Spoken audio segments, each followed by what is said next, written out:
بادشاہ نے اپنی 6 بیٹیوں کو لائن میں کھڑا کیا اور پوچھا آپ کس کا کھاتی ہیں اور پہنتی ہیں؟ سب بولی ابا جان آپ کا، لیکن ایک بولی اللہ کا۔ بادشاہ کو غصہ آیا اور اس نے سپاہیوں کو حکم دیا کہ اسے جنگل میں چھوڑ آؤ۔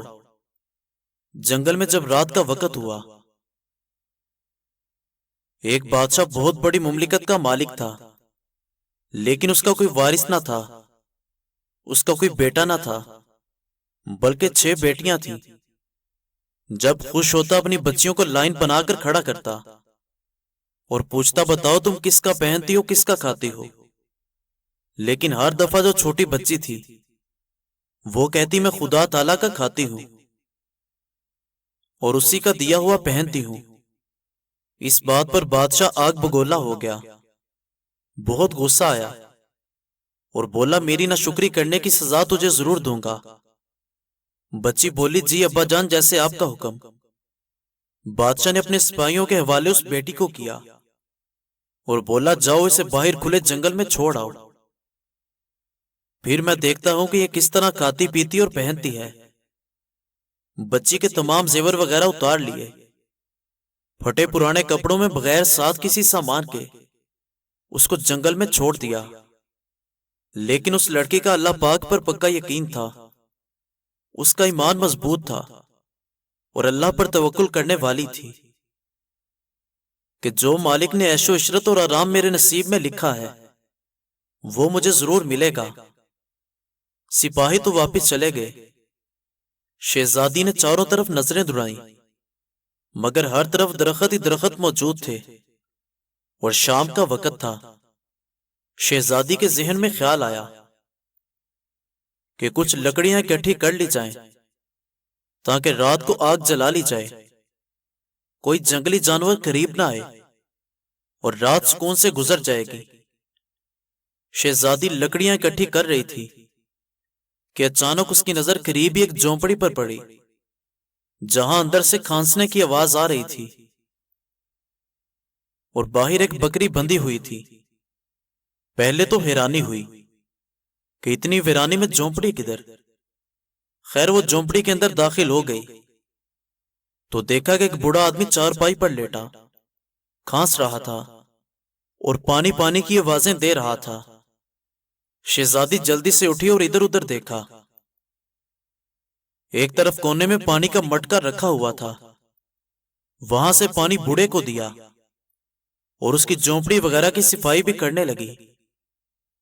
بوڑھے نے پوچھا بیٹی تم کون ہو اور تمہارا اس جنگل میں کام کیا ہے؟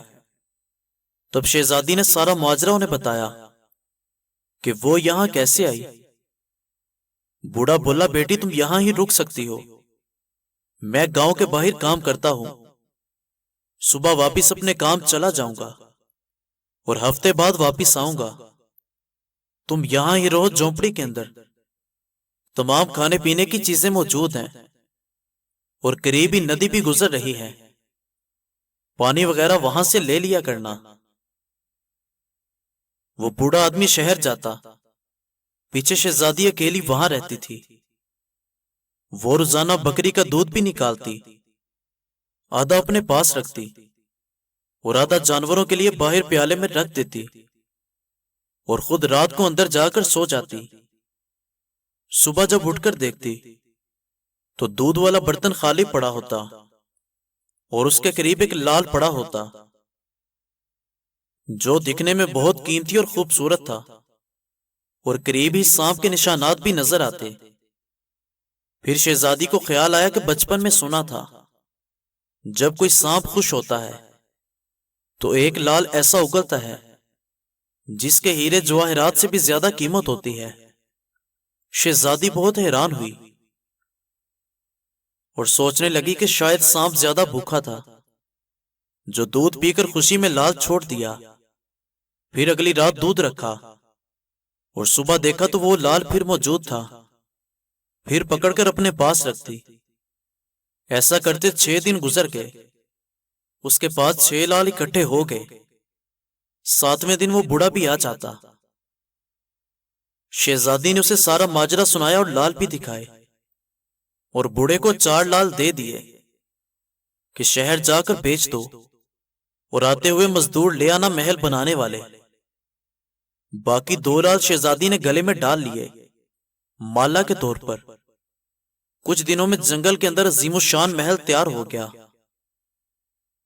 جس میں وہ بوڑھا آدمی اور شہزادی گزر بسر کرنے لگے۔ ایسا محل جس کے اندر دنیا کی ہر نعمتیں خدا تعالیٰ نے عطا کی۔ شہزادی نے جنگل میں ایک فیکٹری بھی لگائی جہاں غریب کام کرتے اور ان کا دانا پانی بھی چلتا تھا۔ وقت گزرتے گزرتے جنگل ایک شہر میں تبدیل ہو جاتا ہے اور دور دور تک شہزادی کی دھوم مچ گئی کہ وہاں ایک شہزادی بہت رحم دل ہے، اور خبر اڑتی ہوئی بادشاہ تک بھی جا پہنچی۔ وہ بھی حیران ہوا کہ دیکھنا چاہیے کون ہے شہزادی جس کی اتنی تعریفیں ہو رہی ہیں۔ بادشاہ نے سپاہیوں کے ذریعے ملنے کا پیغام بھیجا۔ جب پیغام پہنچا، شہزادی حکم کرتی ہے کہ بادشاہ ایک شرط پر ملاقات کر سکتے ہیں کہ وہ اپنی تمام بیٹیوں کو ساتھ لے کر آئیں۔ سپاہیوں نے پیغام پہنچا دیا تو بادشاہ اپنی بیٹیوں کے لیے اس کے محل پہنچ گیا۔ شہزادی ان سب سے ملی مگر چہرے پر نقاب تھا، اور ان کے سامنے 7 رنگ کے کھانے پیش کیے۔ ہر کھانے کے رنگ کا زیور اور جوڑا پہن کر آتی۔ محل کی خوبصورتی، شان و شوکت اور شہزادی کا یہ انداز بادشاہ اور تمام بیٹیوں کو حیران اور متاثر کرتا ہے۔ آخرکار بادشاہ بول اٹھا، تم میری بیٹی کی جگہ پر ہو، میں تمہارے کہنے پر شہزادیوں کو ساتھ لے کر آیا ہوں، مگر ہم سے پردہ کس لیے کر رہی ہو؟ چہرہ تو دکھاؤ۔ بہت اصرار کیا۔ پھر شہزادی بولی، ٹھیک ہے، میں تیار ہو کر آتی ہوں۔ سب سوچنے لگے، آگے اتنے زیورات پہنے ہوئے ہیں، تیار تو ہے، مگر اب اور کیسے تیار ہو کر آئے گی؟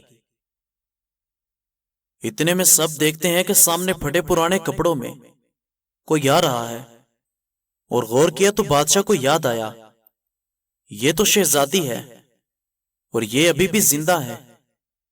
مجھے تو یہ تھا کہ کوئی جنگلی جانور اسے کھا گیا ہوگا، کیونکہ جب سپاہی جنگل کی خبر لے کر جاتے تھے تو وہ بتاتے تھے کہ کوئی نام و نشان نہیں اس کا۔ بادشاہ خوشی سے جھوم اٹھا اور اس کو دیکھ کر بول اٹھا، بیٹی شہزادی کو بلاؤ، اس کو آزاد کروا لیتے ہیں اور تمہاری قیمت میں ساری بادشاہت بھی دے دوں گا۔